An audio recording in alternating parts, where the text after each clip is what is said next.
How do you do? We consider it unkind to present this content without just a friendly word of warning. These are among the strangest tales ever told. Mysteries of creation and otherworldly beings that walk among us, both in life and in death. I think it will thrill you. It may shock you. It might even horrify you.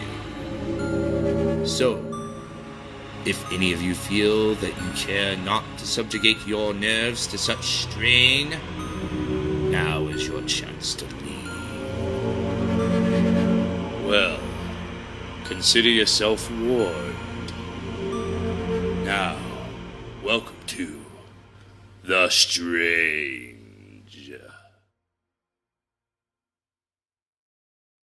Welcome to the second installment of The Strange. We're particularly proud to present this ghoulish little gem to you tonight, as it's among one of our favorite phenomena that can be found lurking all across both the States and England. Don't move a muscle, an artery, or even a vein. Ladies and gentlemen, meet the Pigman. There have been stories and sightings of both pig-faced women and men spanning as far back as the 15th century. We'll begin with one of the most infamously known. A dear young boy, the age of only 17, by the name of Sam Harris, reported missing in the hills of Northfield, Vermont in 1951. On All Hallows Eve, Sam set out with eggs in hand for what he called Picket Night, a night of pure mischief. The next morning, when his parents awoke and found him missing, this set off a huge search party that lasted weeks and involved countless locals spanning hundreds of square miles. Although never found, it is said that there has been many sightings of Sam, who some say became possessed by the devil himself that fateful night. Sam Harris is also known to slaughter pigs, eat their entrails, hollow out their heads, and wear it over his, all while terrorizing the New England town locals. Sam supposedly still haunts the hills surrounding the Devil's Wash Bowl. Rumor has it he lies with pigs and is also known for bestiality, spawning half-man, half-pig offsprings. Local historian Pan Witherspoon wrote a short story about Sam Harris titled The Pigman, which was featured in the Northfield News titled, "Sam was a good boy, not a swine." She mysteriously went missing and was found 2 years later, dismembered in the Devil's Wash Bowl, with the words "Picket Night" carved into her skull. Sam's mother, Linda, herself claimed to see her son one late night in 1954, dragging pig organs across her porch on Union Brook Road in Northfield, Vermont. He left them at her doorstep as a cat or dog would, with a prize kill as a gift. She said her son's eyes were wild, and that he squealed a high-pitched sound as he jumped up and down drooling, pointing with his bloody hand down at the ground. Linda took her life just 13 days later by jumping into a pig farm pen and eaten alive by a swarm of ravenous pigs. Some say she was dragged into the pen by Sam, but no eyewitnesses ever stepped forward. Others say she went to save her son, but the pigs attacked to protect her adopted son. In 1971, sightings became more and more abundant, People remembered how a teenage boy mysteriously disappeared from his family's farm, but at the time the authorities thought he had simply ran away. Now people wondered if something far more sinister had happened. Many spotted a hideous naked figure rummaging through their trash. Pigs had begun to disappear. Allegedly, some high school kids were out drinking behind the school one night during a dance, when this thing came walking out of the woods on 2 human legs. It was naked, covered in white hair, and was wearing a hollowed-out pig's head like some grotesque mask. Naturally, the kids tore out of there and told everyone. Whatever it was, it scared the hell out of the teens. They even abandoned their beer in their panic. Some of the braver students ventured out of the dance to investigate the sand pit. They didn't see the monster, but they did find the grass and underbrush had been trampled down. Something had been there, and thus the pigman appeared in Northfield. Whether this thing is Sam Harris, or this thing ate Sam Harris, nobody in the small town knows for sure. But what they do know is that it isn't afraid of people, and it really likes to eat meat. A far more extremely far-fetched tale coming straight out of Cannock Chase, England, involves a monster that originated when World War II had just recently ended. British and American scientists joined allegiances to conduct a series of particular experiments. The test went too far. Allegedly, they abducted a woman, hypnotized her, and then impregnated her with an artificial human-pig DNA seed in an attempt to create a creature to perform their test upon. The scientists closely monitored the woman for 10 months, and then finally determined that the horrible test did not work. A year later, they were stunned to discover that her pregnancy was severely delayed. She bore a baby human, who had the snout and face of a pig. Much later, this creature retreated into the woods of Cannock Chase to avoid the prejudices of human eyes. For decades, people have since then reported seeing a tall man with the head of a pig roaming about the mysterious landscape. The most disregarding fact of the creature is that no physical evidence has been documented, other than reported sightings over the years. Wouldn't the pigman be dead by now? Could he just be mistaken for another being such as Bigfoot? However, a pigman hybrid might not be as far-fetched as you might think. In 1999, scientists said that pig transplants were in fact safe for humans. Currently, they are working on xenotransplantations at different levels, on different species. Allow that unsettling idea to resonate in your mind for a moment. This next incident concerned a gentleman who was staying at Markham Square, Chelsea, England, in order to visit his 2 sons.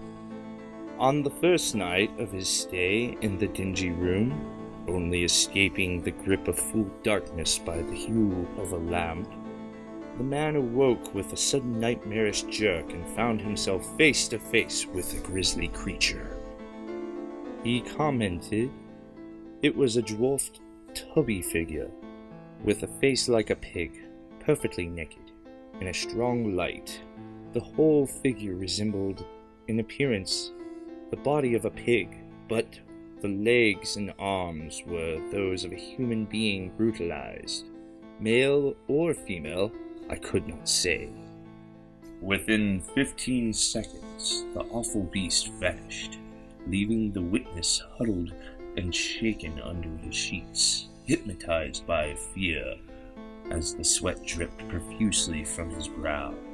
The occasional bout of slumber provided no retreat from the memory of the presence, and only the morning light erased what the witness believed was no nightmare. Only a picture which had fallen from the connecting door provided any answers. Maybe after hitting the floor in the night it had awoken the sleeping man. But no explanation was forthcoming on the pig-faced humanoid which had mortified the man the previous night. No other haunting such as this was ever reported in this area, and the tale of the pig-faced spectre was long forgotten, until now, as cited in the book Haunted Britain. And in the earliest forms of the story, the woman's pig-like appearance was a result of witchcraft.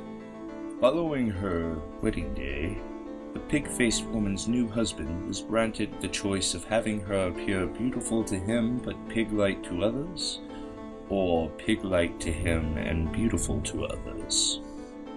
When her husband told her that the choice was hers, the enchantment was broken, and her pig-like appearances vanished. These stories became particularly popular in England and later on in Ireland. The magical element gradually vanished from the story, and the existence of the pig-faced woman began to be treated as fact.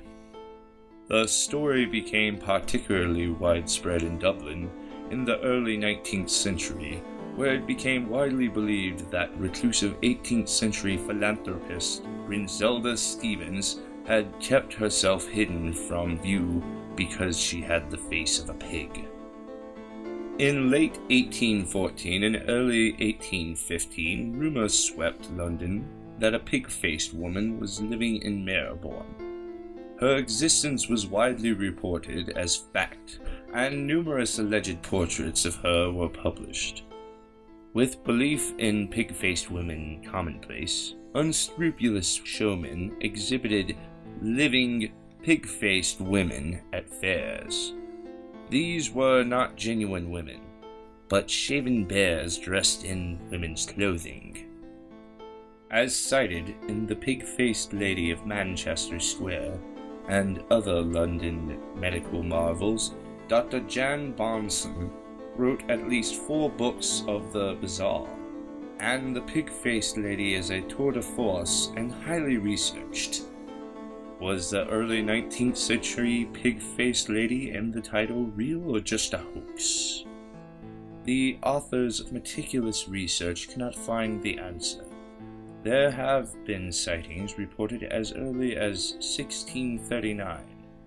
But let's come to present-day America, in a small town known as Hawkinsville, Georgia, for our next sighting.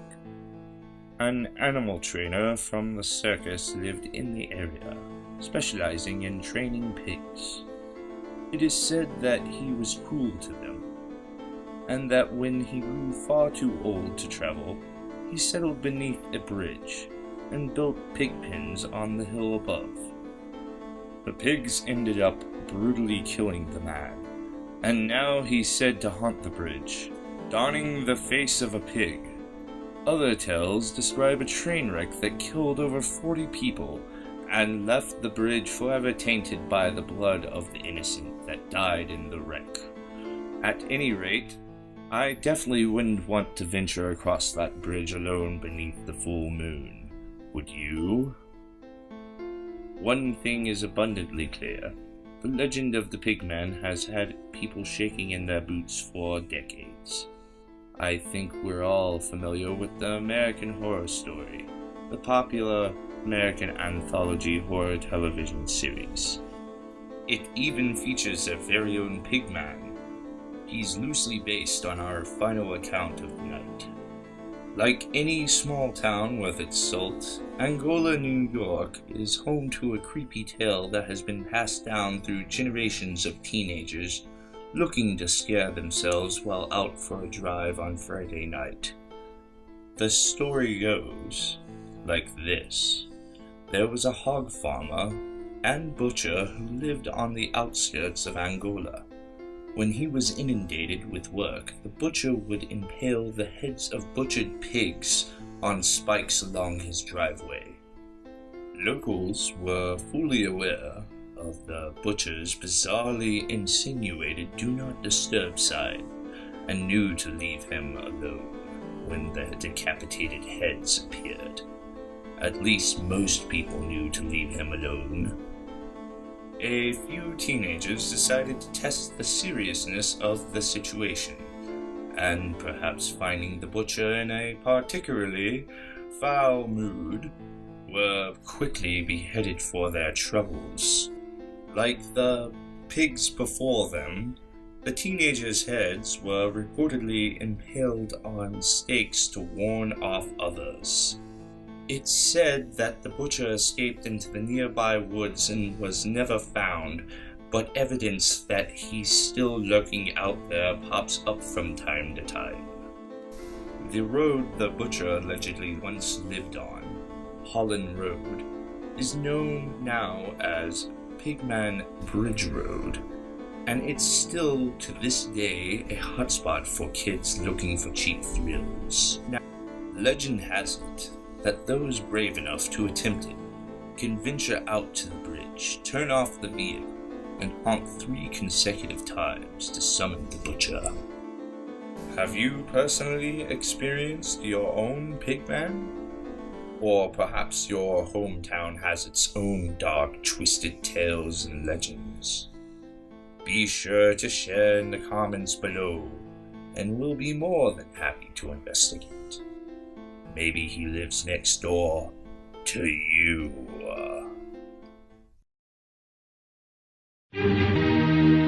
Like, subscribe. Thank you.